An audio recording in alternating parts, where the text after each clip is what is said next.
Welcome to day 12 of the program on GST Basics for Beginners. Today we would be dealing on topic input tax credit, section 18 to 21, along with relevant rules. And on behalf of Hyderabad branch of SARC of ICA, I take privilege in welcoming the speaker Monica and the moderator for the day, CA Praveen Kumar Reddy, Program Director Satish Sraf. Okay, and as is the practice, I don't want to unnecessarily give a big speech because I decided to remain a student and I will remain a student only. I'll quickly introduce the speakers for the day and then I'll leave it to them. So first, let me introduce the young speaker, Monica Mota, who qualified as a chartered accountant in the year 2017 and is currently working as an assistant manager in the advisory division of Hyderabad branch of Hiragange and Associates. She has experience in indirect taxes and has focused on GST, including consultancy and refund matters. She has been a part of booklet on new scheme for real estate under GST effective from 1/4/2019, as well as handbook on new returns under GST published by the Hiragange Academy.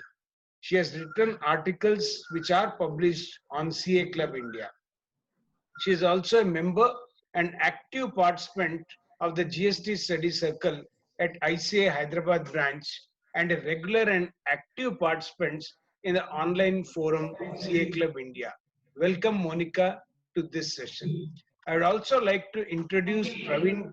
Yeah, thank you. I'd also like to introduce Praveen Kumar Mainampati. Though I did it yesterday, let me repeat it for the benefit of new participants who qualified in the year 2003 and is a partner of SVRL and Company Chartered Accountants, has been practicing in taxation, both direct and indirect. He is a member of GST and Customs Committee of the Federation of Telangana and Andhra Pradesh Chamber of Commerce and Industry. He is in a panel of trainers for Federation of Indian Micro and Small Medium Enterprises, which is FISME, and through that, he has been instrumental in creating awareness among the entrepreneurs with relation to GST. He has been imparting knowledge to students by taking training sessions in the Hyderabad branch of SARC. He has been a regular speaker in relation to SEZ units and developers and has been representing the SEZ Developers Association of Andhra Pradesh and Telangana on many issues. He has been identified as a faculty for GST training by the ICA. He was a member of many committees of South Indian Regional Council of ICA. I present both Monica and Praveen Kumar Reddy to the august audience. Over to you, Satish Bhai, for your opening remarks. Thank you, Pankaj Bhai. Today we have very warm good afternoon to my brothers and sisters. Today we have a session on input tax credit under CGST Act covering section 18 to 21 along with the rules. And today we have a good speaker, Monica, and also the moderator, Praveen Kumar Reddy. Actually, today's moderator was scheduled was Irshad Mohammed, but due to his preoccupancy with other emergency works, he could not be come. So immediately we requested in the 11th hour, Praveen so generously has accepted. And frankly, for the day. And we thank him for his generous gesture towards the institute. So today, first my apologies for bringing you on the last moment, Praveen, and then thank you very much for being with us today. Thank you. Thank you, Pankaj Bhai. And today we are going to have a good session on ITC section 1821. I request Monica to start her presentation. Thank you, sir.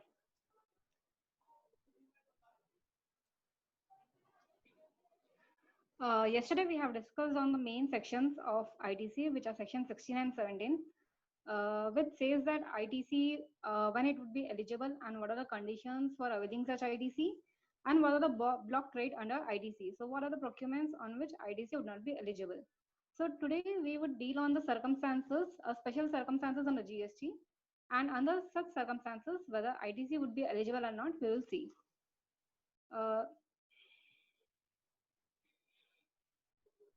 So today's coverage is section 18, which talks about circumstances along with its rules. And section 19 deals with the job work, whether ITC would be eligible to the principal who is sending the goods to the job worker. And section 20 deals with the input service distribution. And section 21 deals if I have availed the excess credit and have distributed it, then how should I do the procedure to it.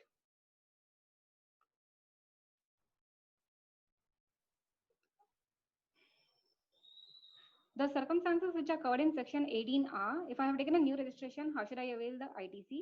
If I have taken a registration on a voluntary basis, how should I avail the ITC? If I'm shifting from composition to normal scheme, or I was under a normal scheme and now I'm shifting to composition scheme, what should I do about my ITC? Yeah, Monica, little bit louder. In fact, it's clear, but little bit because some people audio could be. Okay, sir. Thank you.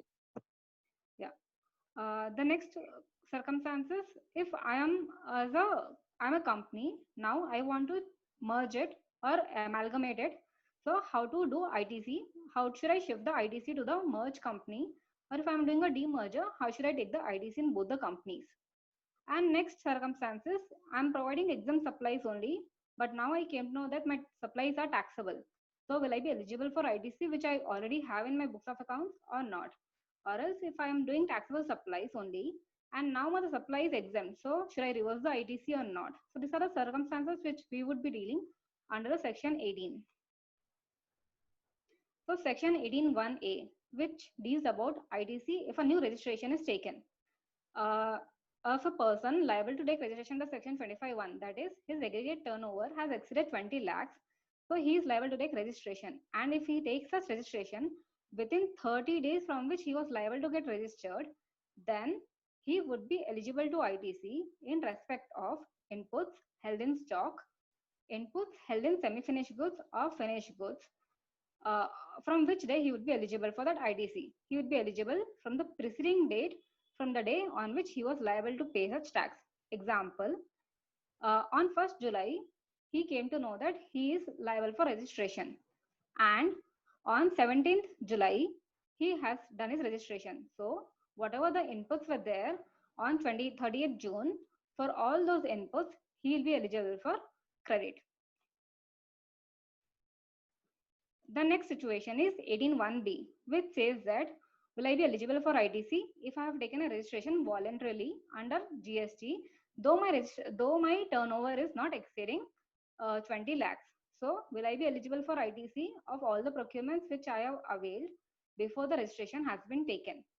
Yes, ITC would be eligible on the inputs which are held in stock, on the inputs which are in semi-finished goods and in finished goods which are held in stock, and ITC would be eligible from the date preceding the date on which registration was granted. So if I was granted the registration today, so from yesterday, whatever ITC was there with me on the inputs, on all those items, I would be eligible for credit.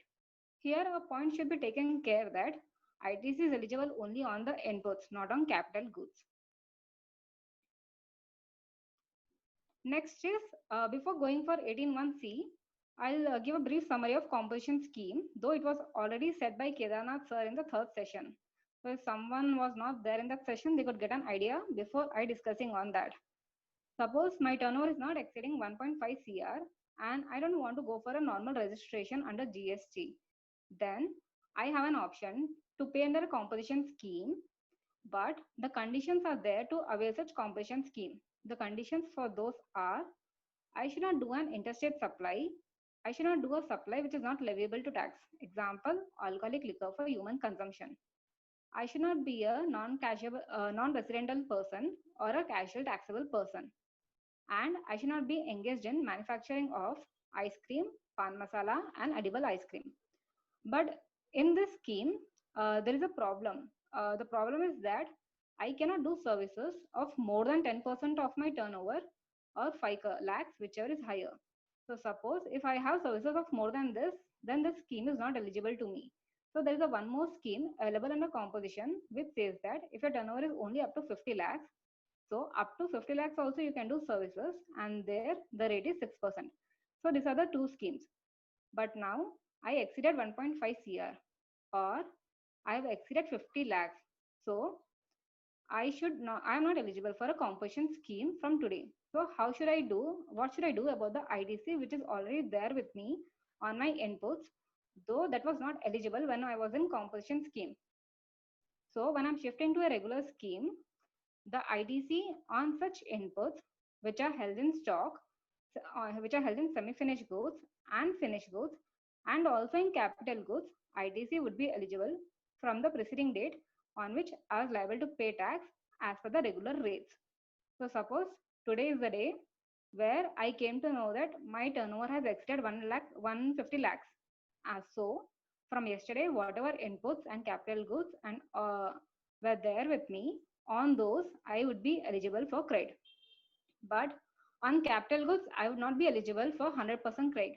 Here, I should calculate 5% per quarter, and suppose 1 year is over for a capital goods purchase, then 4 quarters into 5%, that is 20% of such ITC should be reduced, and the balance ITC would be eligible.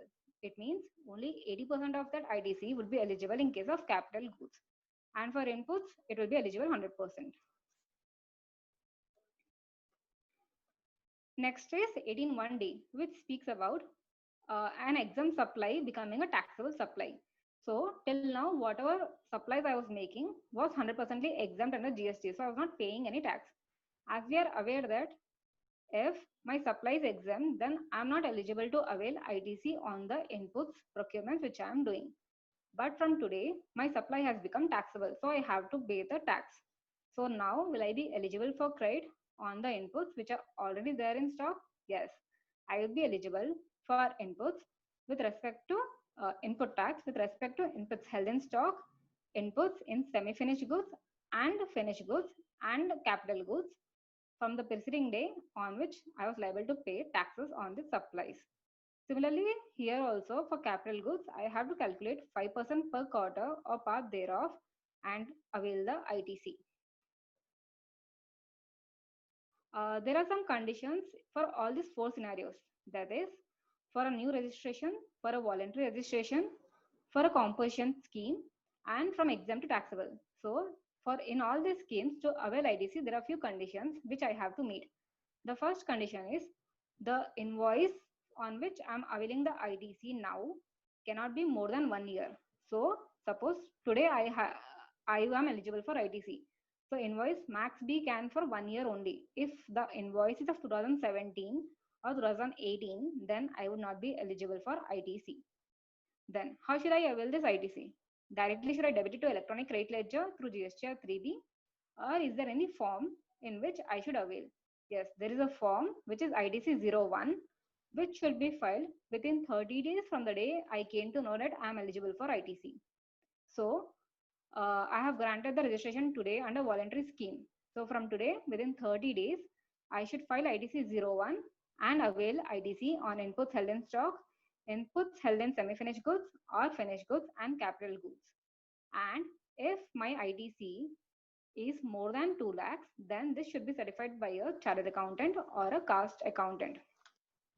Here, a point should be noted that if I'm availing ITC under composition scheme and my supplies have become taxable from exempt, then I would be eligible to ITC only when the supplier has declared that invoice in GSTR 1. It means if I availed an ITC on specific invoice today, then if that invoice is not reflected in GSTR 1 of the supplier, then in ITC 01, whatever I'm declaring as input tax, that will not be eligible to me. So we have to be sure whether which supplies have been disclosed by my supplier and not. So can you pop up one first question, sir? Yes, one minute. 1 second. This one. Yes, sir. Here's the first question for you. I'll say the question. Suppose Z becomes liable to pay tax on 1st August 2020. and has obtained registration on 15th August. Date of invoice for input is 30th June. So, is Z eligible for this input or not? You have to just answer it yes or no.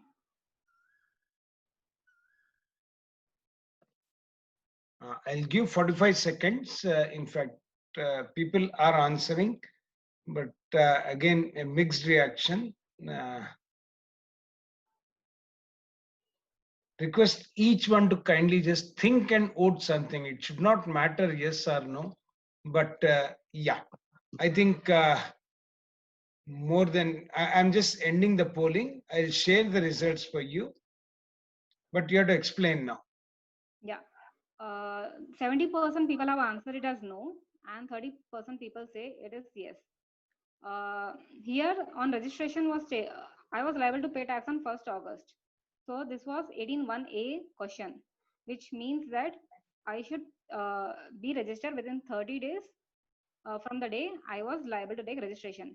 So on 1st August, I came to know that my turnover is exceeding 20 lakhs and I had to take registration. And on 15th August, I took registration. It means that I can take ITC of all the invoices which were there with me on 15th, on 31st July. But here, the invoice was of June 2019. It was more than 1 year. Here, the first condition which I said was purchase invoice should not be earlier than 1 year from the relevant date. And here, the relevant date was for me 31st July. So the answer is no, I cannot avail ITC of such invoice because the invoice is 30th June and I can avail only to 31st July 2019.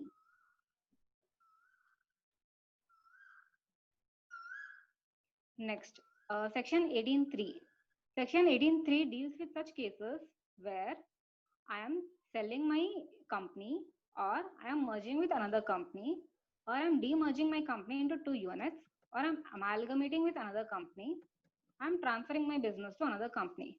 Now I have lots of ITC before doing this change in my business. So what would happen of the ITC which is already there in my electronic credit ledger? Will I be eligible to it or it will just get lapsed? No, I would be eligible to this ITC. I can shift this ITC to my merge company or demerge company or amalgamated company or to the company to whom I'm transferring. But to this, there is a condition. The condition is I should transfer all the liabilities which I had in my previous company, that is in transfer a company, to a transferee company. If I'm transferring all these liabilities to my transferee company, then only the transferee company is eligible to the ITC which is there in the electronic credit ledger of the transferor company. So for this, a CA certificate is required. A CA certificate should be given that yes, the company which is transferring has transferred all the liabilities also while doing the transfer. If the certificate is not there, then I'm not eligible for ITC. And this details will be furnished under ITC 02. And suppose I'm demerging my company, that is, there was one company and I have split it into 2 companies. How should I avail the ITC in both the companies? Because I cannot transfer 100% ITC to other companies. So in rules, it is given that based on the ratio of assets which are transferred to the demerged company, the ITC should be bifurcated. Example, the assets value is 100 CR and 40% is the old company and 60% is the new company. So I have 50 rupees as my electronic credit ledger balance. So 50 rupees will be divided into 40% in first company and 60% in another company. In this way, the ITC would be bifurcated if the merge has taken place. Satisha, you were saying something?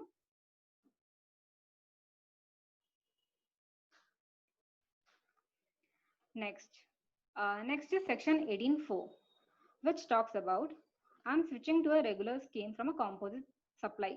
Might be because my turnover has increased from 1.5 CR, or I'm thinking that the ITC which I missed is more than the output tax liability I'm paying. So I can avail those ITC and pay the taxes. So it's better to go for a regular scheme than to go for a composition scheme. Or my supplies have become exempt. No, sorry. In this case, in 18.4, I'm switching from regular to composite. The previous slide which I explained was shifting from composite to regular. So here I'm shifting to regular scheme from the composite scheme, or I came to know that the supply which I am doing now. So this, you are saying something? No, no, please go ahead.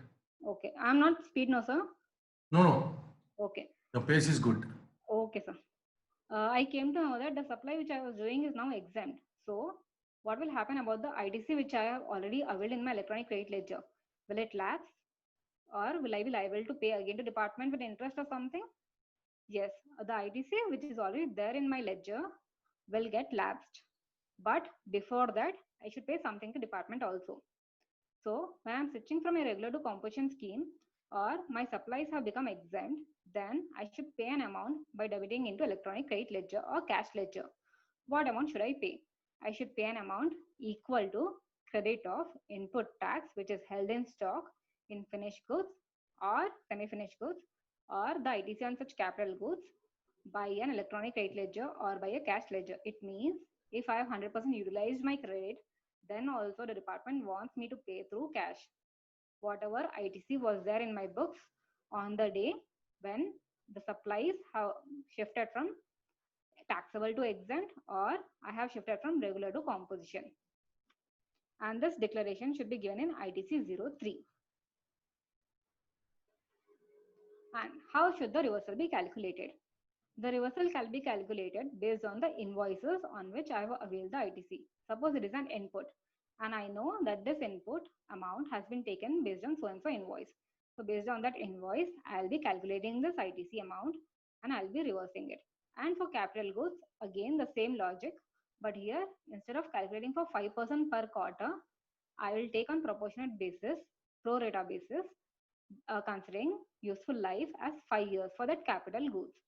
Suppose I'm not sure whether how much amount of ITC is applicable on each and respective input. Then I can take the current market price of all the inputs which I have with myself and take a certification from a certified chart accountant or cost accountant, and based on that I need to require to reverse the ITC. This current market price will be applicable only when I don't have the invoices with me to identify how much ITC is there for each and every raw material which I have with me. Next. Next is section 18.6, which says how to calculate a taxes amount to be paid when there is a sale of capital good. So this 18.6 calculation will only come when I have availed ITC on such capital good. If I have not availed any ITC on any capital goods, then you need not follow 18.6 and you can directly pay on the transaction value, which is as per section 15. So if I have already availed ITC on any capital good and today I am selling such capital good, what is the amount of tax I have to pay? The amount of tax would be higher of the ITC reduced by percentage points, that is 5% per quarter. Suppose I have taken an asset 1 year back. So 5% per quarter means 20%. So 80% of ITC or tax on transaction value. That is, if my party to whom I am selling is not a related party, then a transaction value means open market value or whatever value I have agreed with him on that, how much ever is the rate.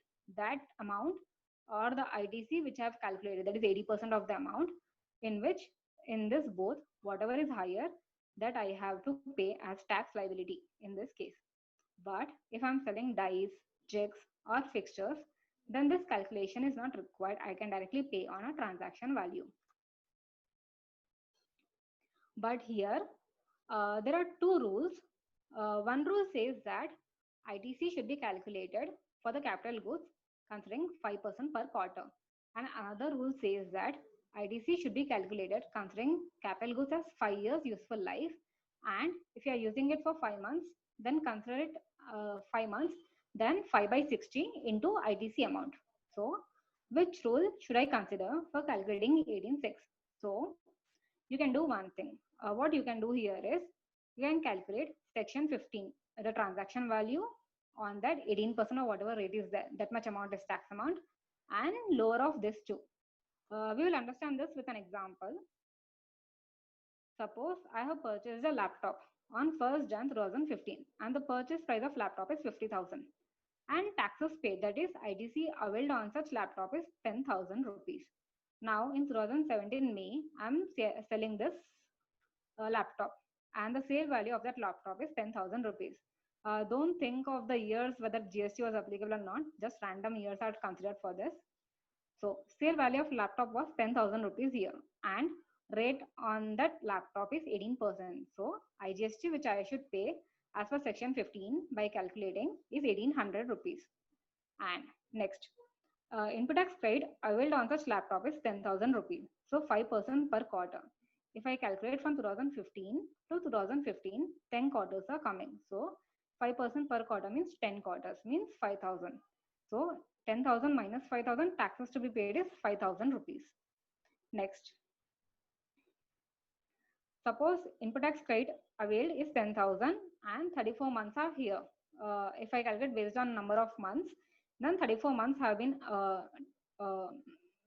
calculated. 34 months have been availed the ITC. So 10,000 into 34 by 60, which comes to 5,667. So here we can see is that if I am considering 5% per quarter, then tax to be paid is coming to 5,000.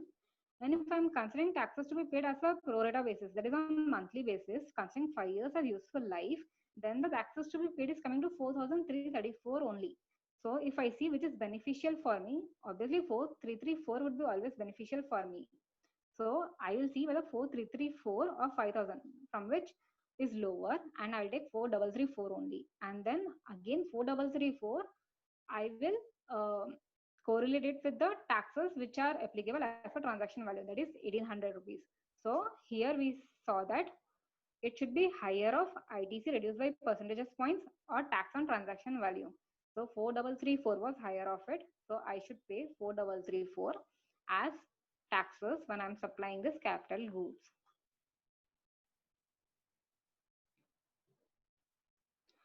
Sir, can we pose the second question? Yeah, just 1 minute.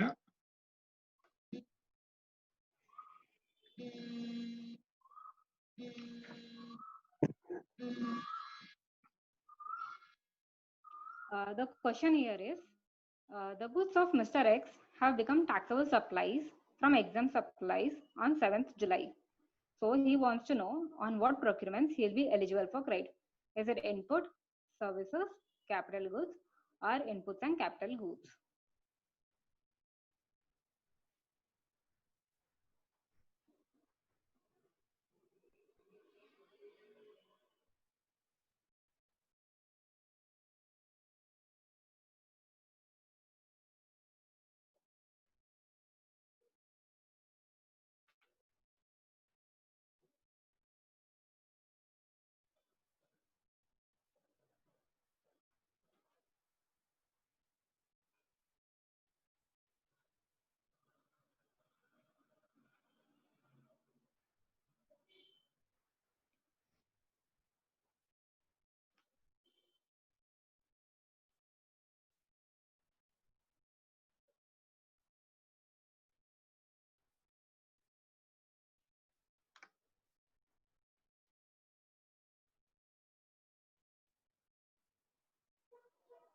Because many people were answering it late, I just continued the poll.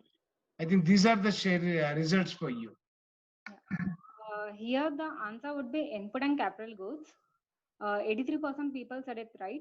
10% people said it's only capital goods, and 14 people said it's only inputs. No, in this case, when I am transferring from exempt to taxable, I would be eligible on inputs and capital goods, both the things. Here, one more point to be noted is that when I'm shifting from exempt to taxable, only on those capital goods I'll be eligible for credit, which were before exclusively used for exempt supplies only. Suppose I had 3 machineries. Machinery A was used for exempt supplies only. So I have never availed ITC on such machinery. Machinery B was used for both supplies, taxable plus exempt.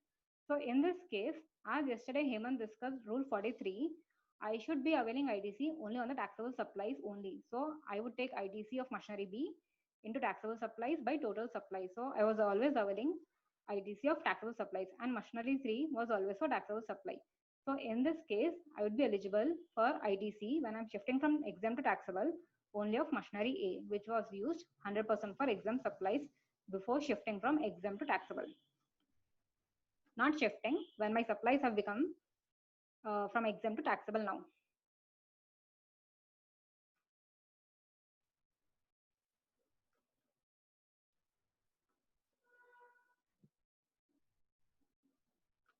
Next section. Next section is regarding job work.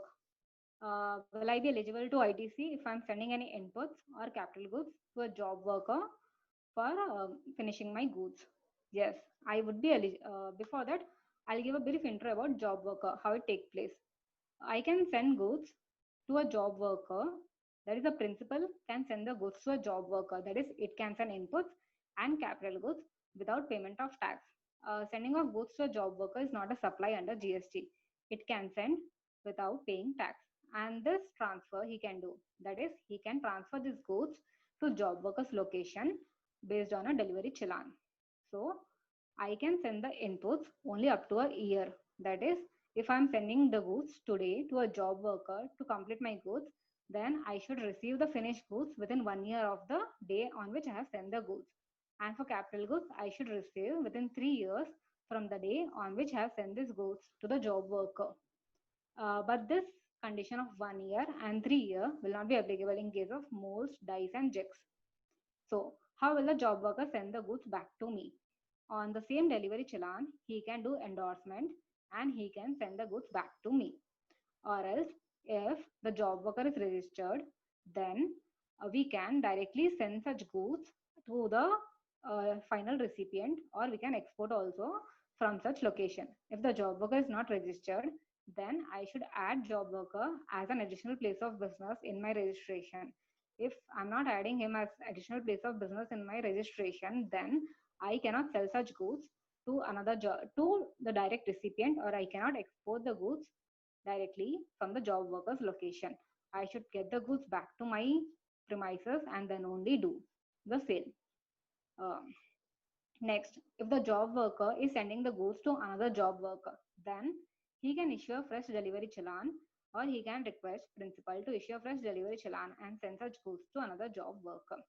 Or if the job worker is sending the goods back to me on a partly basis, suppose 100 goods I have given him, he is sending me 15 first lot and 15 second lot, then he can issue 2 separate delivery challans and send those goods back to me. What will happen if I don't receive the goods within 1 year? Then I should pay GST on that along with interest, and the day on which I have sent the goods to the job worker, that day would be considered as day on which I have made a supply to the job worker.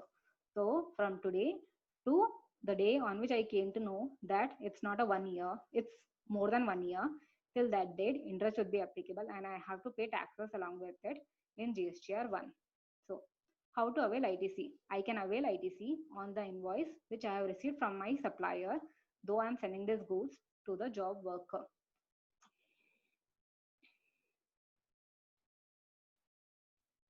So as per section 268, job worker means any treatment or process undertaken by a person on goods belonging to another registered person.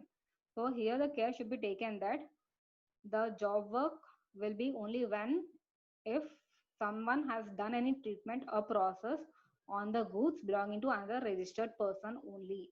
If it's from an unregistered person to some other person for any treatment or process, then it will not be called as job work under GST.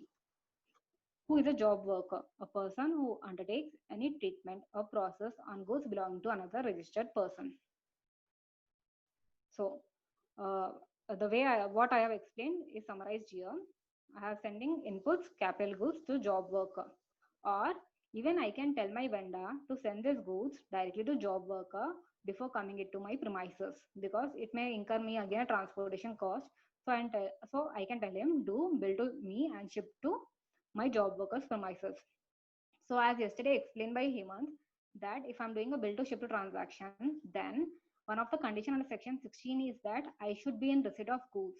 So there is a provision under section 16 which says that even if the ship to person has received the goods, it would be deemed that I have received such goods. So even if here the job worker is receiving such goods, then it would be deemed that I am in receipt of goods and I can 100% claim the ITC. Though actually the goods have not been delivered to my premises.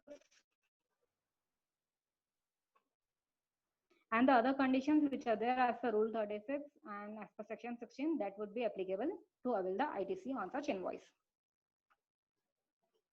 And the transactions which are taking place within the job worker and the principal, that is goods sending to job worker and receiving the goods from job worker, should be disclosed in ITC 04 every quarter by 25th of the succeeding period.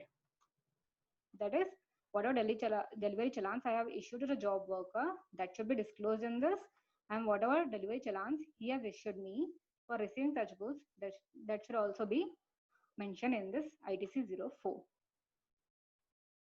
Next, input service distribution. What does the ISD term means?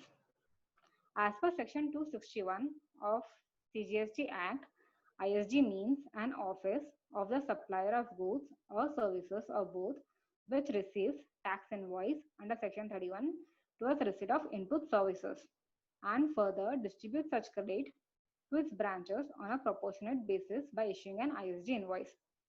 So here ISD means I have an head office which receives input services from its vendors, and these services are used by all of its branches or offices in various states or within the state also.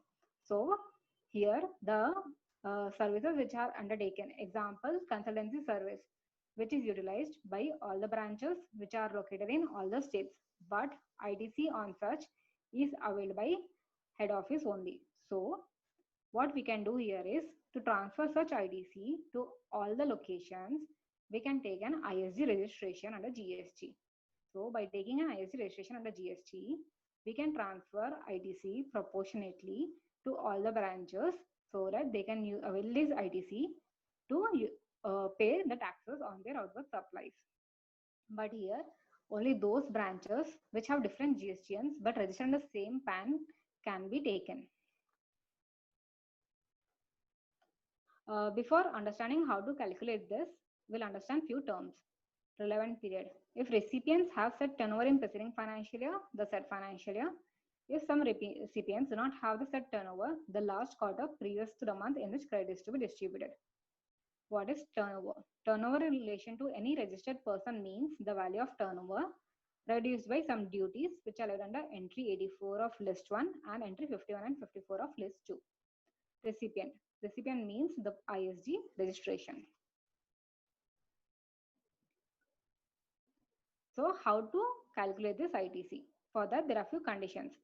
The ISD registration should be in receipt of invoice for which it wants to distribute the credit, and the total credit to be distributed should not be more than the ITC availed. Suppose I have availed ITC on one invoice which is equal to 100 rupees. So I cannot distribute more than 100 rupees to all the branches. Max I can distribute is only 100. And how to distribute this?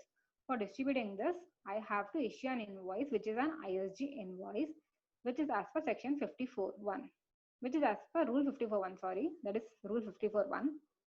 Then whether this credit should be distributed to all the recipients, that is all the branches, or only to specific branch. It should be distributed only to those branches who are availing such,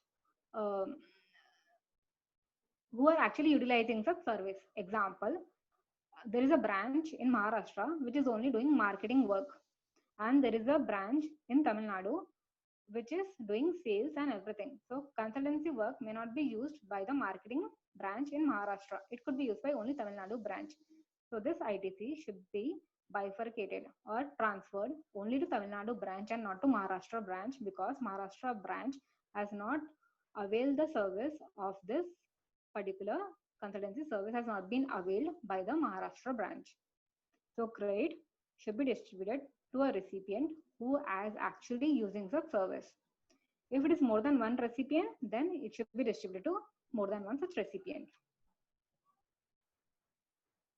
So how will I distribute this? I will take the turnover of the last financial year. So if I'm distributing the credit today, which is 2021, I'll take the credit I'll take the turnovers of 1920 for all the branches to whom I want to distribute by, uh, I'll take the turnover of all the branches to whom I want to distribute. Then what will I do? I'll take the turnover of each branch. So 100 into turnover of Tamil Nadu by total turnover. Suppose the branch is not there in last financial year, or there was no turnover in the last financial year. Then I'll take the turnover of the last quarter, that is today I want to distribute. So the last quarter which was there from today, of that I'll take for all the branches and I'll distribute the ITC. Suppose in that quarter the branch was not in existence only. The branch has been registered today only in this month. Then in GST nothing has been given on such circumstances what to do. So we can take a reasonable basis. That is, we can take this month's turnover for all the branches and we can bifurcate the ITC to the respective branch.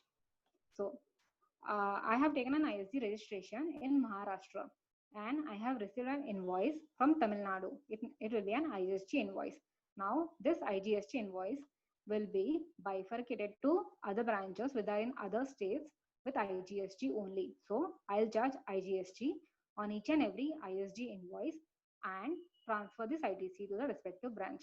If any of the branch isn't within the state, example, in Tamil Nadu, I have ISD registration and there is a branch in Tamil Nadu only. Then I will transfer it as C and S only. I will not transfer it as I. No, if I'm getting I, then I'll transfer it as I.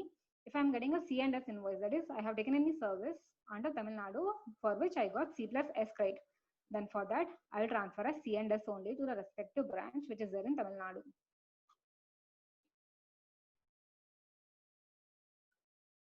So the credit which is availed in this month should be distributed in the same month. That is, I cannot distribute last month's credit in this month.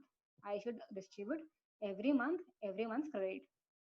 And this credit will be distributed through GST assets and which would be filed by 13th of the end of the month. So for today, I'll be filing on 13th August.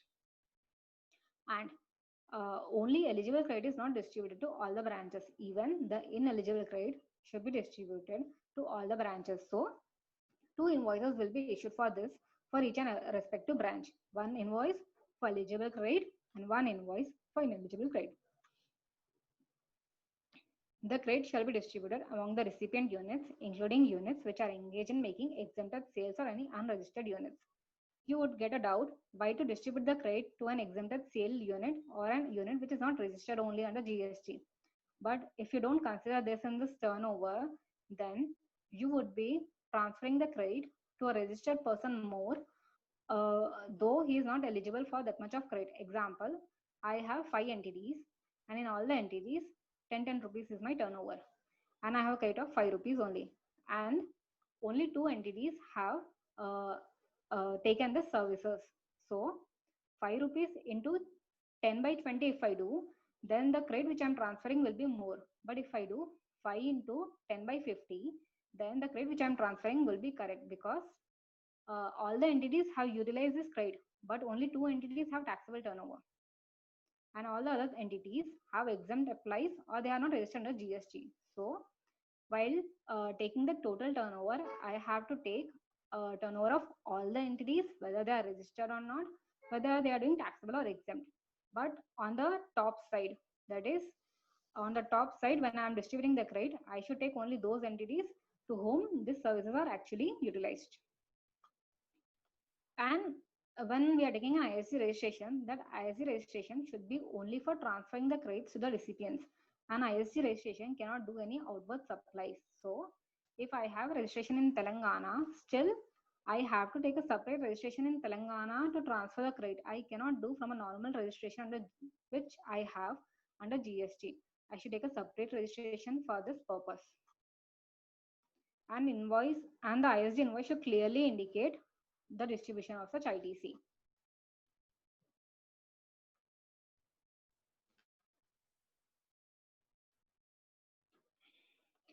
The supplies which I am taking from my vendors, that will be auto-populated in my GSTR 6A, and those I should accept it under GSTR 6A. That is, ISD registration should accept such invoices in GSTR 6A, and such invoices will be distributed to the respective recipients under GSTR 6. ISG registration is not required to file any annual return because there is no supplies as such under ISG registration. And I have distributed the credit in this month, but from a vendor I got a credit note which says that from 5 rupees only 2 rupees is required to be paid and 3 rupees is given by a credit note. So I have distributed already 5 rupees to my respective recipients. Now I should issue a credit note to the respective recipients proportionately based on the turnover which I have considered while I was distributing 5 rupees credit to them. So if I have taken 5 into 10 by 50, similarly when I am distributing this 3 rupees ka credit note, means I am reducing their ITC, 3 into again 10 by 50 I should take. I should not take this month's turnover to reduce this. And suppose I received a debit note from my vendor. Before the value of the supply was 50 rupees. Now he said that no, it is not 50, it is 60 rupees. So I got an excess credit. This excess credit cannot be distributed by a debit note to my recipients. It should be distributed by an invoice only. Let's take an example. ABC, having its head office at Delhi, is registered as an ISG. It has 3 units in different cities, namely Delhi, Mumbai, Hyderabad, which are operational in current year. ABC furnishes the following information for the month of July and asks for to distribute the below ITC to various units. CGST paid on services used only for Mumbai unit. So the CGST amount is used only by Mumbai unit, means the recipient here for this service is only Mumbai unit, which is 3 lakhs. IGST, CGST and SGST paid on services used for all units is 12 lakhs. And the total turnover for each city is Delhi is 5 lakhs, Mumbai is 3 lakhs, Hyderabad is 2 lakhs, that is total is 10 lakhs. Now, we have seen that 3 lakhs is only for Mumbai. So this 3 lakhs rate of CGST will be transferred to Mumbai only. Next, 12 lakhs is for all the units, that is Delhi, Mumbai, Hyderabad. So 6 lakhs into, that is, 12 lakhs into 5 by 10, 12 lakhs into 3 by 10 and 12 lakhs into 2 by 10. So Delhi would get the credit of 3 lakhs plus 6 lakhs, that is 9 lakhs, and Mumbai would get of 3 lakh 60,000 and Hyderabad would get of 2 lakh 40. So here on pro rata basis, we have distributed the credit to all the branches. Next, suppose I should distribute only 2 rupees to one recipient, but by mistake I have distributed 3 rupees to one recipient. So if I have distributed excess credit by mistake, then I should reverse that credit. That is, the recipient should reverse such credit in its own GSTR 3B along with interest, because by mistake he got the excess credit, which is cut under section 21. Or suppose I had to distribute the credit to Telangana registration, but by mistake I have distributed such credit to Maharashtra registration. So here Telangana is not eligible to this credit and Maharashtra, which is eligible, has not received the credit. So this credit will be distributed again to Maharashtra registration in GSTR 6 and it will be reduced in GSTR 6 in Telangana registration, and Telangana registration should reverse the credit along with interest because it has availed the credit which is not eligible to it. However, if the balance in electronic credit ledger is always excess, then a stand can be taken that I have not utilized this credit, so I will not reverse this credit with interest. I'll just reverse the credit only. I'll not pay the interest amount. In ISG, we have seen that only input service can be. Sir, am I audible? Hello? Yes, in between there was some problem with the net connectivity of yours. I checked my net connectivity. It's fine. So go ahead. Go ahead. No, somewhere I missed. So again, I'll say something.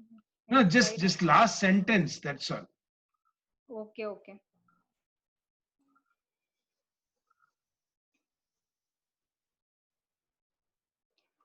You said you have to go to Maharashtra registration. There, I think some. Okay, I'll say. Again, here the cases, I should transfer the ITC to Telangana registration, but by mistake, I have transferred it to Maharashtra registration. So, Maharashtra registration is not eligible for ITC and Telangana registration is eligible for ITC. So in GSTR 6, I have to amend this. I will add the ITC amount to Maharashtra registration and I will reduce it in Telangana registration. But the Telangana registration should reverse this amount in GSTR 3B along with interest because it has availed ITC which is not eligible to it.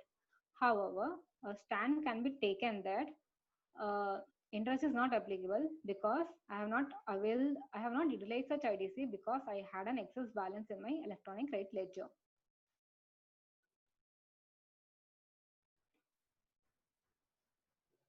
A point should be taken care here is that ISD is only applicable for input services. That is, I can distribute the credit of only services like software, audit, consultancy, security, which I'm taking as a whole for an organization and I'm receiving only one invoice for this under head office. But this service is used by all the entities. But if I'm receiving goods or if I am doing any supply to my distant person, then ISD registration is not feasible for this because in ISD we can distribute only service credit.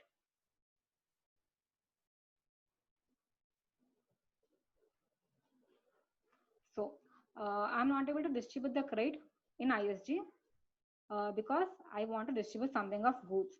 Then what to do? There is one more option which is a cross charge, but nothing but a supply. That is, um, example, I have taken the services from a registration. No, example, I purchased some goods in Telangana registration, but Tamil Nadu registration wants this goods. So I cannot distribute the credit of this to another registration through ISD. So what should I do? I should raise an invoice because it is a Schedule 1 item. It is a supply to a distant person. So cross charge comes a concept where I have to distribute something where it is other than service. It may also be termed as a mechanism to allocate the value as per the valuation rules and charge GST from distinct or related persons. Nevertheless, when it falls within the scope of the term supply, it is mandatory to cross charge. So let us understand what is the difference between cross charge and ISD. Cross charge comes only when there is a supply, but ISD comes only to distribute credit. Per se, there is no supply between the recipient and Monica, the answer. will you reduce your pace and also can you be a bit louder? Yeah, so okay.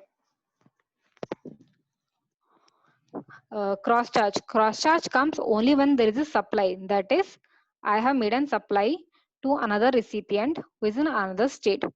But ISD, there is no supply per se from Tamil Nadu to Telangana registration. It's just I have received an invoice for which there are two recipients and I want to distribute a credit. So ISD comes only for distribution of credit and there is no supply in that. Cross charge can be done either for goods or for service. ISD is only for service. In cross charge, if I don't pay GST, then there is a violation of law because as per Schedule 1, it is a taxable supply. So compulsory, I have to pay GST on that.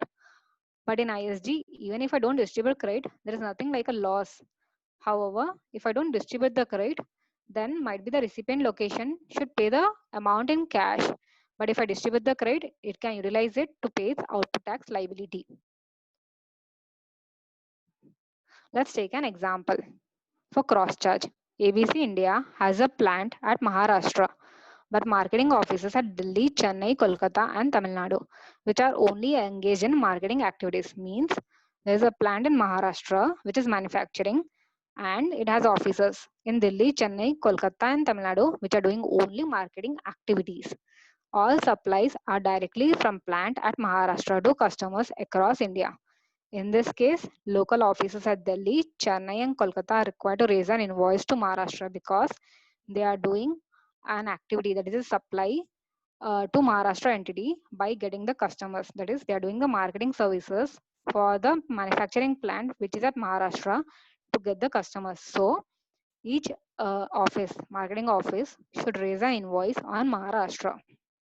Next, in ISD, ABC India has 3 marketing units at Delhi, Chennai, and Kolkata, and head office at Maharashtra. In such case, ABC India can avail all the services at Maharashtra. That is, it has given its ISD registration it has taken an ISD registration at Maharashtra. Then what will Maharashtra entity does? It will distribute the ITC on such supply which it has received to all the entities, that is Chennai, Kolkata and Delhi, because this service was for their specific units and not for the Maharashtra entity. So which is beneficial, ISD or cross charge? Suppose a company has multiple registrations in multiple states but procures input service in single state. That is, I'm in Tamil Nadu and I'm receiving all the supplies from the vendors who are located in Tamil Nadu only. So ISD would be beneficial because if I'm getting C plus S invoice, I can distribute it to all the entities which are in another states by issuing an IGST invoice. Even it could be a leasing property. Suppose I have taken a property in Tamil Nadu. So the vendor would charge C plus S. But if I ask him to issue an invoice to Telangana registration, he would issue me with place of supply of C plus S of Tamil Nadu only. So Telangana entity cannot take IDC. But if I have a registration in Tamil Nadu, then I can say Tamil Nadu is doing a business support service to Telangana registration and it can pass on the IDC of the rental services to Telangana by IGST. By this, we can avail the ITC of those expenses also, which could not be availed if I don't take ISD registration. Could be a hotel expenses, accommodation, or could be a renting of immovable property. But I have multiple registrations in various states and I procure services from various registrations, that is from various states. Then ISD would not be beneficial because I cannot take ISD registration each and every state and pass on. So here cross charge would be beneficial for me. Example, company desires of distributing the credit relating to goods, that is stationery, as ISD is restricted to services only. The credit relating to goods commonly used cannot be distributed, and this has to be distributed through cross charge only.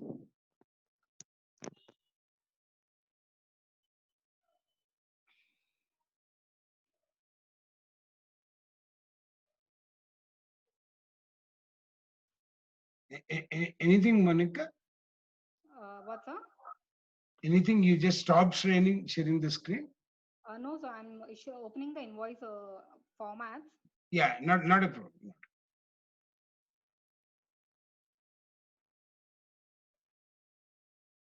1 minute. Sir.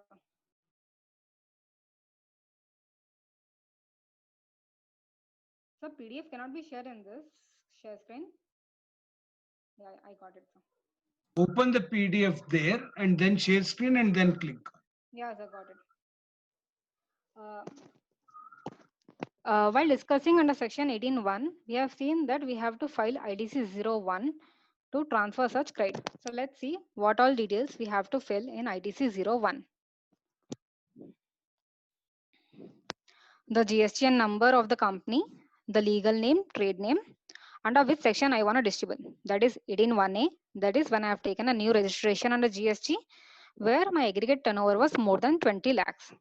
Or 18.1C. That is I have shifted from composition to normal scheme. Or 18.1B. I have wanna taken voluntary. Or 18.1D where my supplies have become taxable now. So I have to select one of these and I have to write the date which is the relevant date for this, because based on that day I would be eligible for ITC. Next, here I have to write the invoice numbers. So it's mandatory for us to have the invoices with us when we want to avail the ITC in 18 section 1. And here I have to give the description of the inputs. So here we cannot take any service ITC because here we have to compulsory give the description of the item for which we want to avail the ITC. Suppose I'm not able to identify for which invoice I have an item in my stock, but I don't know whether this stock is of last year or this year. So I can do a FIFO method and identify. Based on that, I can avail the ITC. And for 18.1C and D also, the same logic applies. But here, I'll be eligible only if my invoice is reflected in supplier's GSTR 1. And here I have to give a declaration from certified cost accountant or chartered accountant if the credit which I am availing is more than 2 lakhs.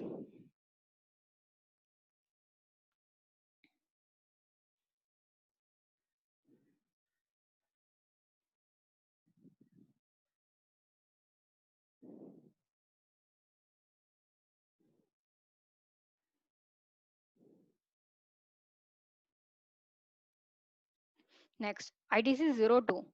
This we file when there is a sale, merger, demerger as per section 18.4. So 18.3. In this, I have to give the GST of transferor, that is the company who wants to sell or merge. The name of the transferor, the GST of transferee, the legal name of transferee, and the amount I have availed and how much I want to transfer it. That is ITC I have availed and ITC which I want to transfer to the company.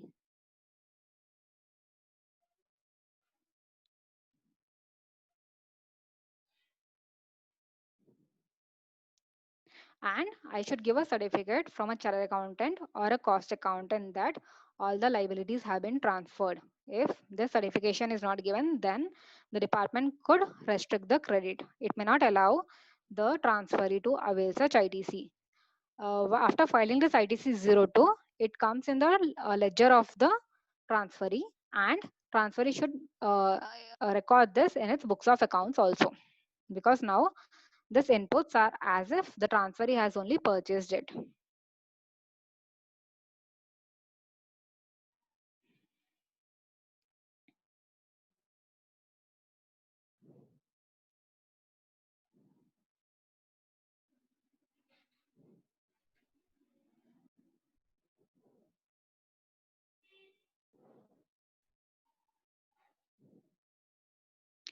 ITC 03. This comes where I am my supply has become exempt now, or where I want to shift to composition scheme from taxable scheme. So here I should reverse my ITC. So the details to be given in ITC 03 is GST number, legal name, the details of inputs held in stock and semi-finished goods or finished goods, and the capital goods. So same GST number, invoice number, the quantity, and the ITC amounts. And if I don't have the invoice, then details should be given here. And where I don't have the invoice and I'm taking the market value, CA certificate should also be given. That yeah, the market value given is correct. That's it. Praveen sir, my discussion is done from my side. Thank you, Monica. Yeah. Great thing. I think Praveen sir can now take over. Yeah, good presentation, Monica. Yeah, very good. And in fact, you have taken through the forms also. Yeah, just I'll try to share my screen also. In fact, yesterday I forgot to do that.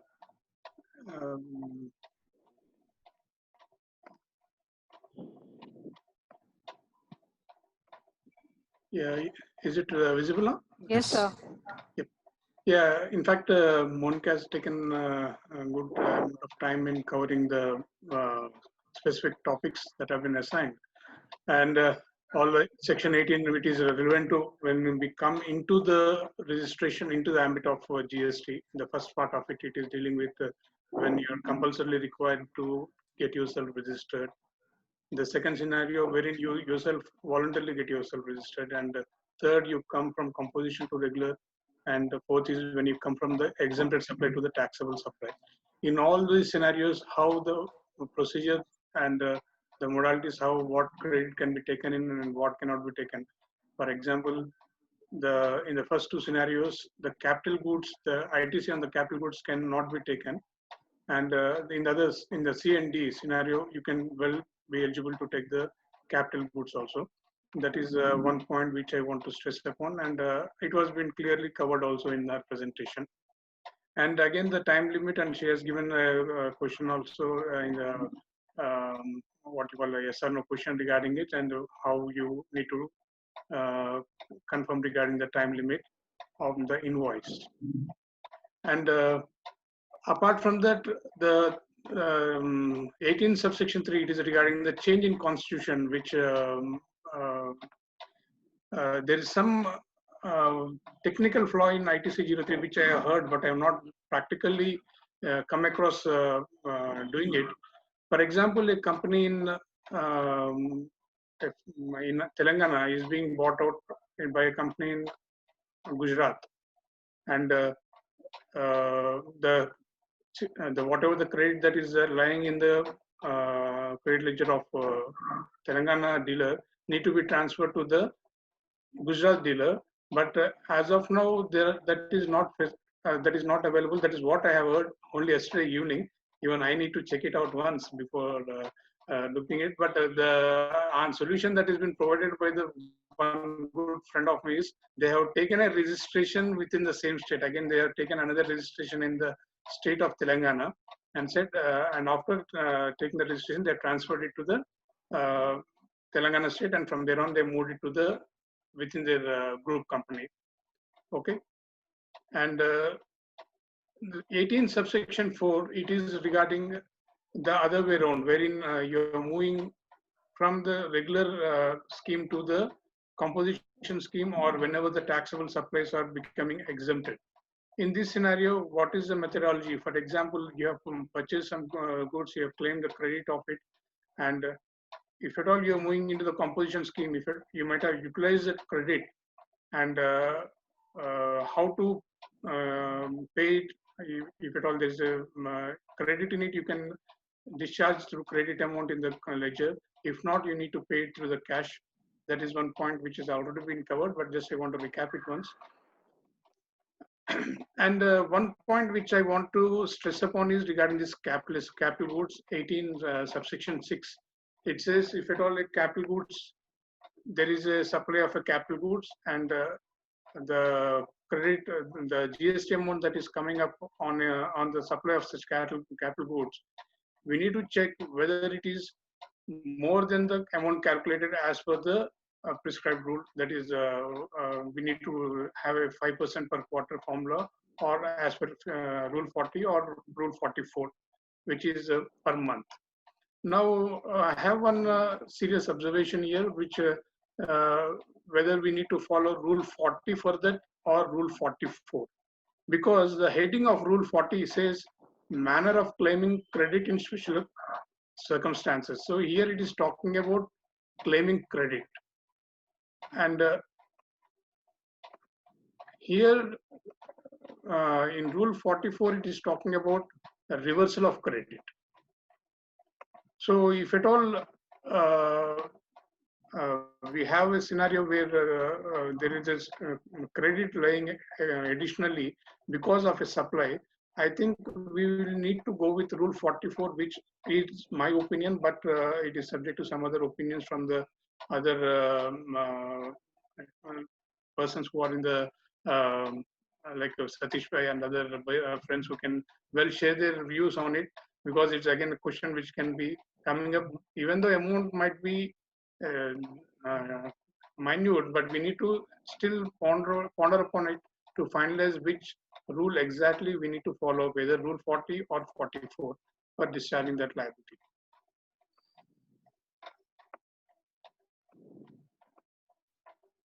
And regarding the inputs, goods sent to job work under 19, she has been very clear in giving the presentation regarding the rules and the specific act section regarding it. So the time limit within which you need to avail it, and what happens if at all the goods like molds and other things have been transferred, everything has been brought up over there. And I think there's no particular point that I need to add over there in relation to job work.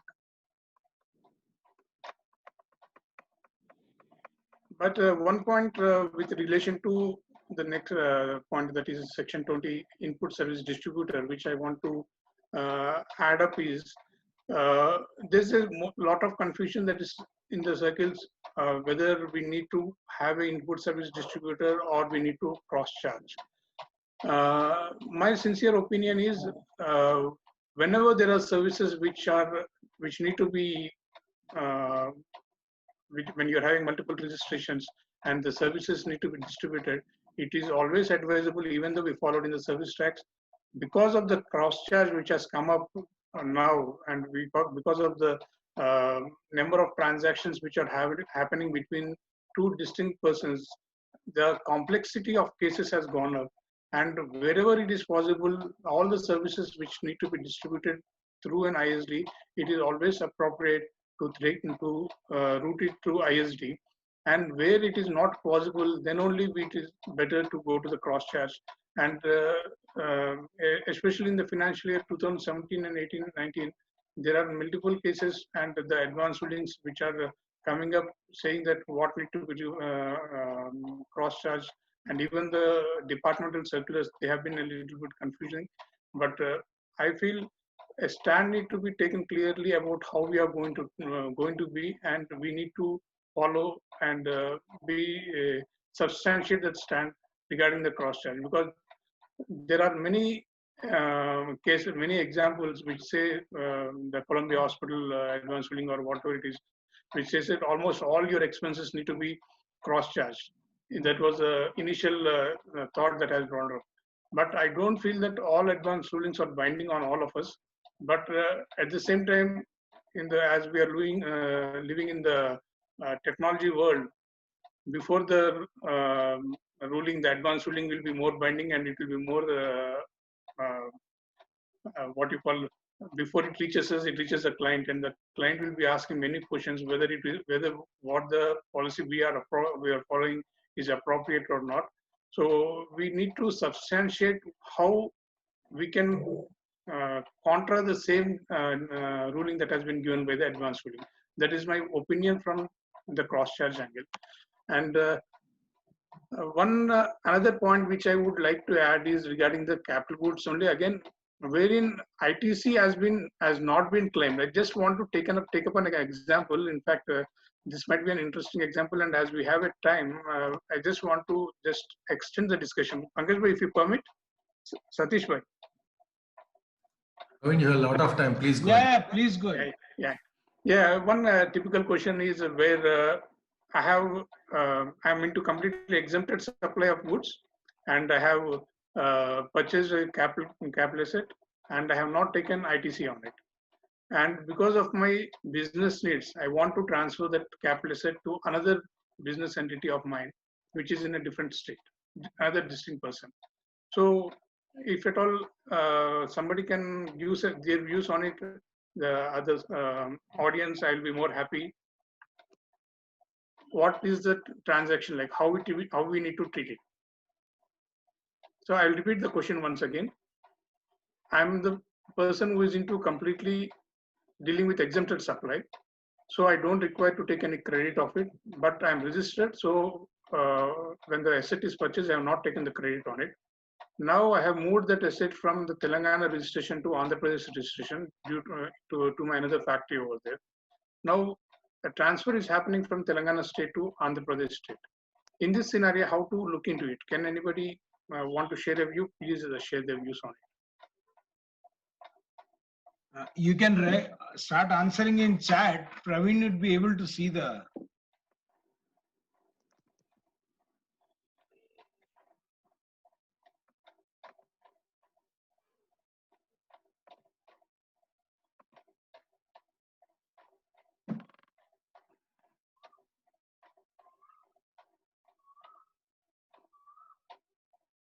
Yeah, I think I'm not getting any answers. I'll just try to present a view from my side. What I feel is the transaction between these two parties is going to be a transaction between related party. So it will be again coming under valuation. So it is a GST supply, and it should mandatorily be covered under GST supply only, and it can't be treated as an exemption. So there's a separate view which comes up from Schedule 1, which says that as an ITC is not claimed on it, we need not cover, it need not be treated as a supply. But this is only one view from my side. Any other views also, we can look into it. And any other questions and answers for now, Pankaj bhai, or this? Before we. Yes, Pankaj bhai, Satish bhai. Sir, I guess we have one more poll. We can do that. Yeah, you have one more poll. Shall I just take it? Yeah. Please.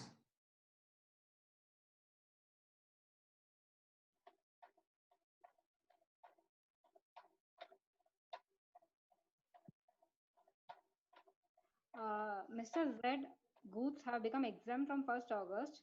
The credit availed on capital goods is 1 lakh and the invoice for the same is received on 1st November 2019.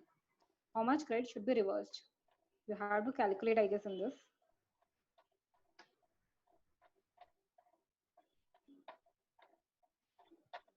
So on 1st August, I came to know that my supplies have become exempt and the credit on the capital goods was 1 lakh and the invoice for such capital goods was on 1st November 2019.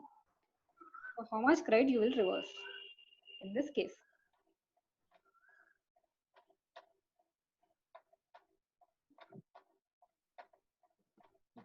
months.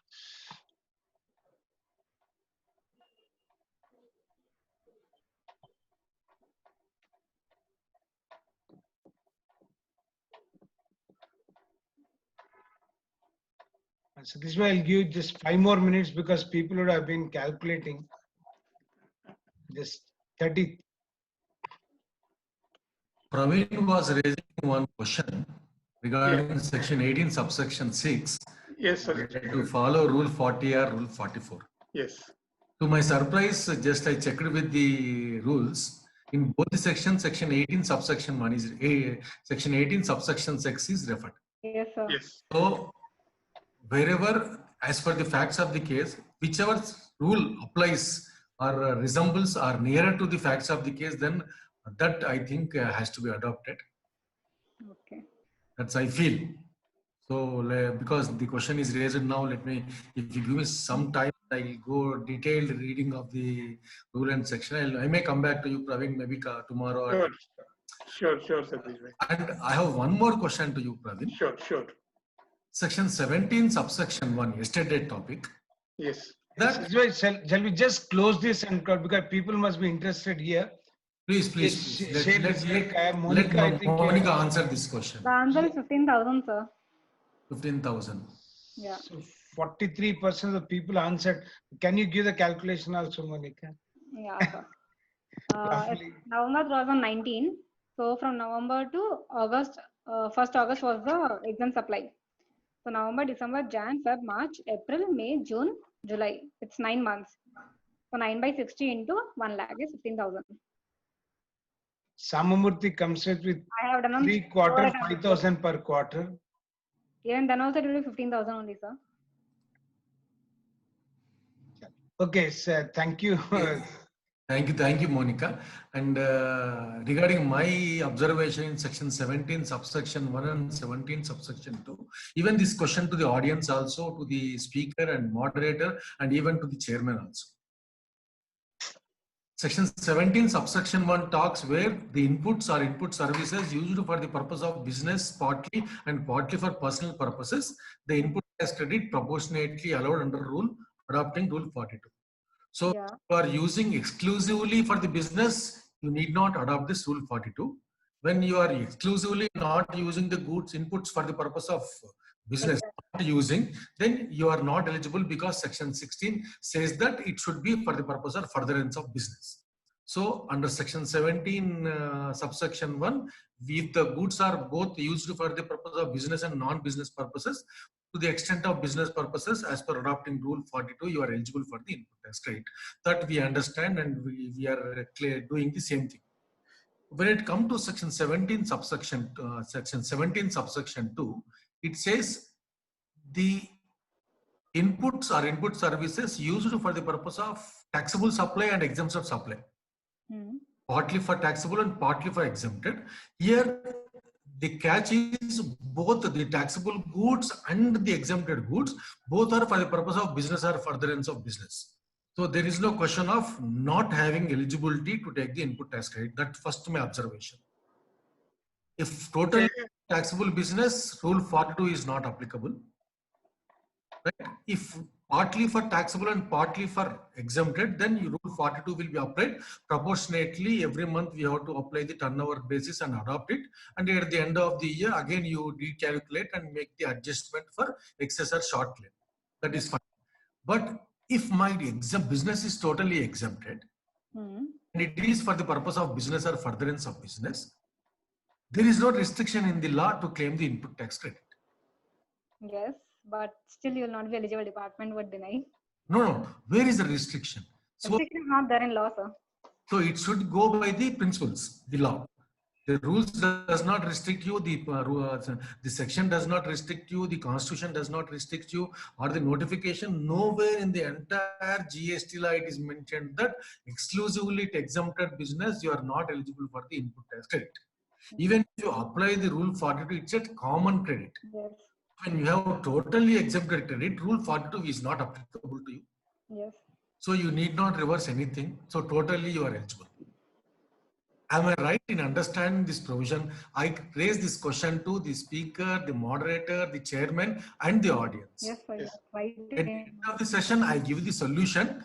But till that, please, please share your thoughts by chat or by question answer.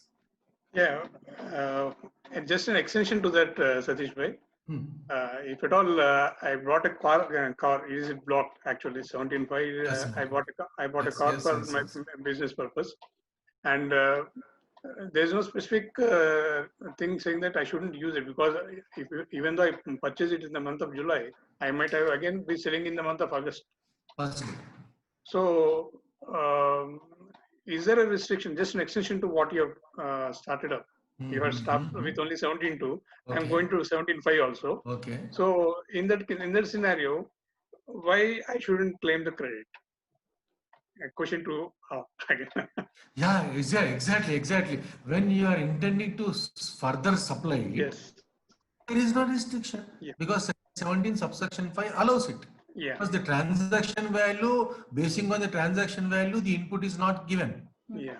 I purchase it for 1 crore, tomorrow I may sell it for 75 lakhs also. Yes. Possible. So when I am making a further supply, so there is no restriction, strictly speaking. Yeah. I think, do you have any answer for my question? Yeah, I'm agreeing with what you have said. I think you are eligible to take the credit, because I have sincerely come across to the same situation where the credit is not claimed, and in fact, off the record we have talked about it also in a different way. Yeah.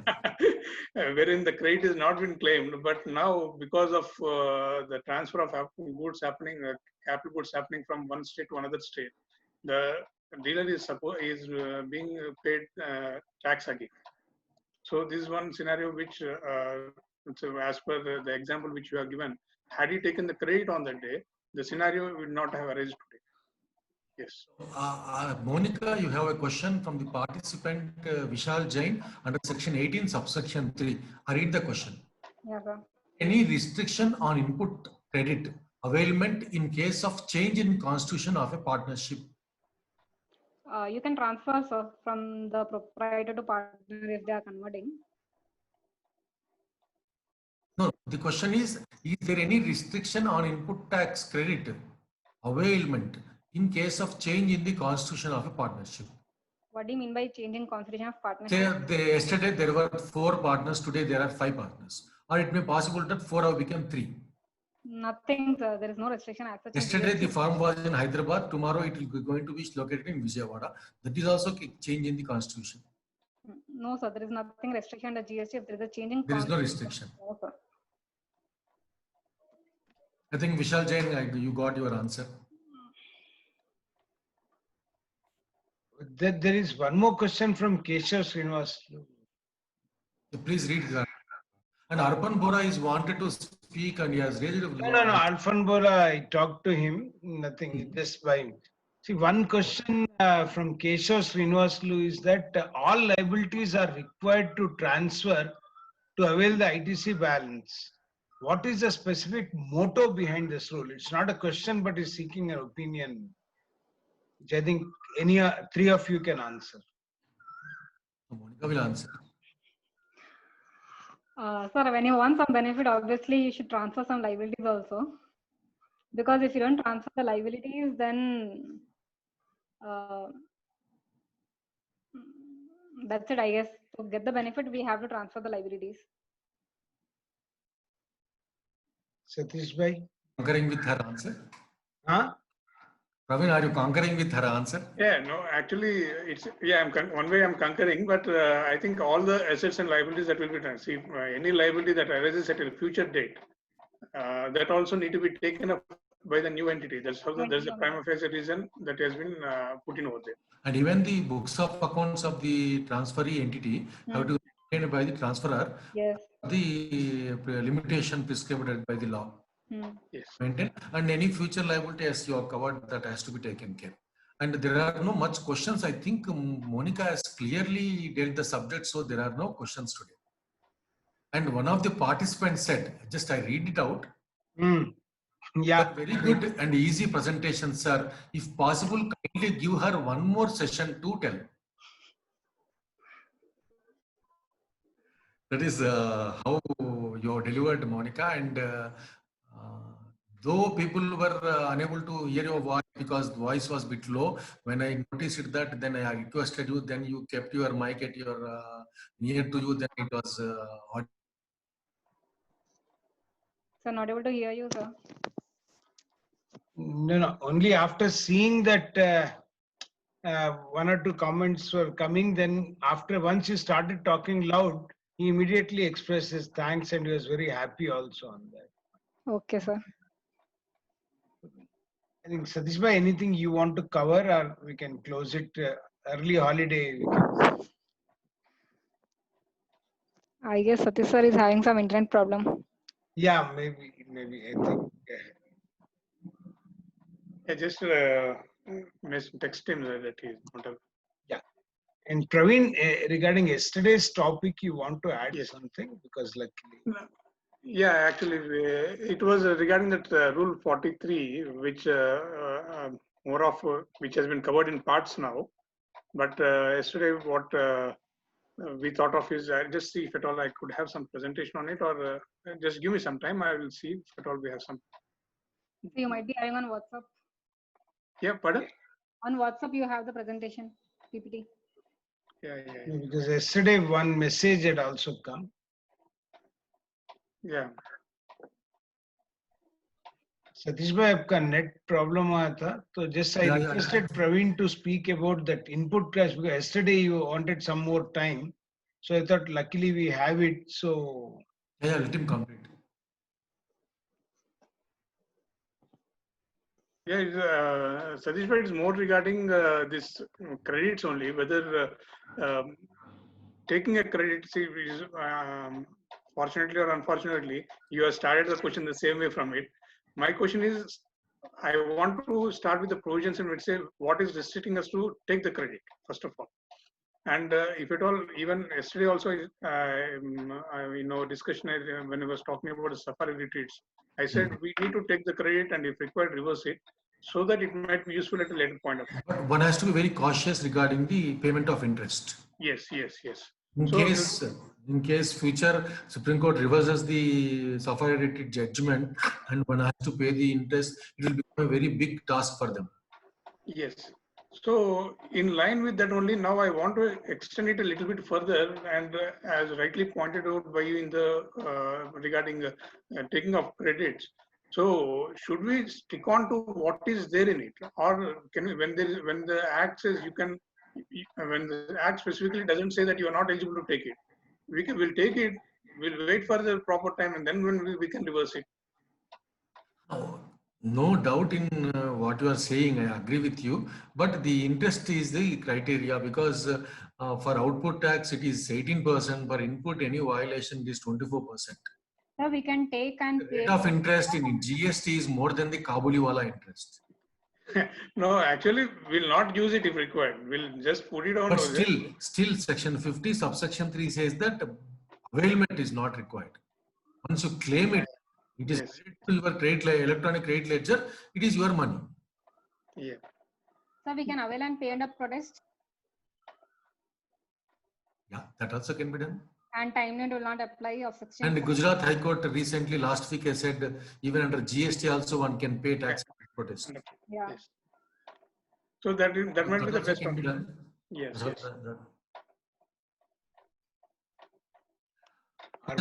I think there are no questions today. Can we conclude the session? Yeah, I think just Continuously raising his hand, let me allow him to speak. yeah, please do that in between. Yeah, Arpan, now you can speak. Arpan? Yeah, earlier when he did, he just sent me a message saying that he had raised it by mistake. Again, he has raised it. Yeah, that's why this time I said, okay, allow him to talk.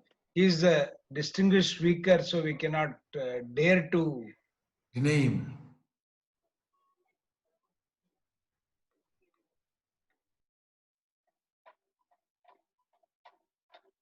I think he's not there, and Not there, okay. okay, just give me half second, minute was. Yeah. I think, and Srinivasan sir also just was asking about cross charge and question mark. So maybe if he wants to talk something, if you can just put yes in that chat, we can allow. But in between, what I'd like to do is that Monica, I understand that any presentation, okay, I also given little bit of presentations and all here are there, and presenting in front of audience is much easier and much comfortable than presenting on electronic media, because what happens is you look into the eyes of couple of people and then you will get the answer ki, are you aligning with them, are they understanding, not understanding, and it's very easy for us to change the pace or change, reduce or go deep into the subject. But talking to electronic audience, it requires a lot of, frankly I can say, a lot of guts, and Pankaj bhai, that is the reason for the past 2-3 months I've yes, hesitated to come print off the cameras. I know, otherwise I would have filled up summer with Satish Bhai, but finally he did not come. And I understand it's very difficult, and excellent job you have done. Believe me, the way you're speaking, your confidence and all, it was very good. You never looked like a first time speaker, frankly. I don't believe that you are speaking here for the first time. So what I would like, what from on behalf of the branch, just a second, Monica, I think I got confused somewhere. Yeah. I'd just like to say thank you to you. In fact, too many windows are open, so I had to remove some of the things. One is first, I think, just a second here. I opened it. Yeah. Yes, Monica, this is for you. It's a small thank you note from Hyderabad branch of SRC of ICA for being with us today and giving us a hope that we have got a good speaker for future. So kindly accept it. You will get many more in down the years to come. But definitely, we shall, once the lockdown opens, we shall frame it and have it sent across to you. Okay. And Praveen sir, again, my apologies for asking you to join at a very last moment. Thank you very much. You accepted, you have shared your views. Thank you very much. A small token for the today's topic only. So the date is 7th. I am not recycling the yesterday's certificate. Both will be sent to you. Okay. Satish Bhai, again, once again, thank you. It's my duty. It's my pleasure. It's my pleasure. Because of the It's my excellent. pleasure. Thank It's you my very pleasure. much.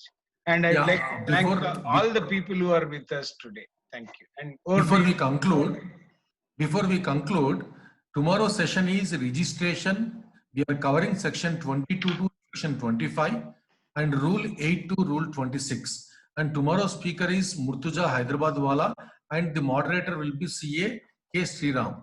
So tomorrow we are going to deal with the registration part, and it is going to be the most important session when it comes to the practice. For a practicing fraternity, the registration and the filing of returns are the more crucial to do the activity. So how much you will learn in registration and the return filing, then you can do more practice practically, and then it will enhance our income and also our expertise. So tomorrow, I hope tomorrow we are going to have a good session from Murtuja. Over to Pankaj Bhai. Yeah, I'm sure it will be a great session like every day.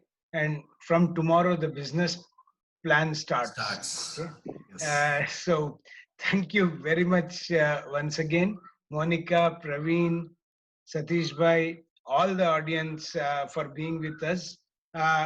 In the school, whenever the last bell used to ring about 20-25 minutes earlier, you just go and imagine how happy we used to be. Today, maybe before you start the business, we are rang the bell.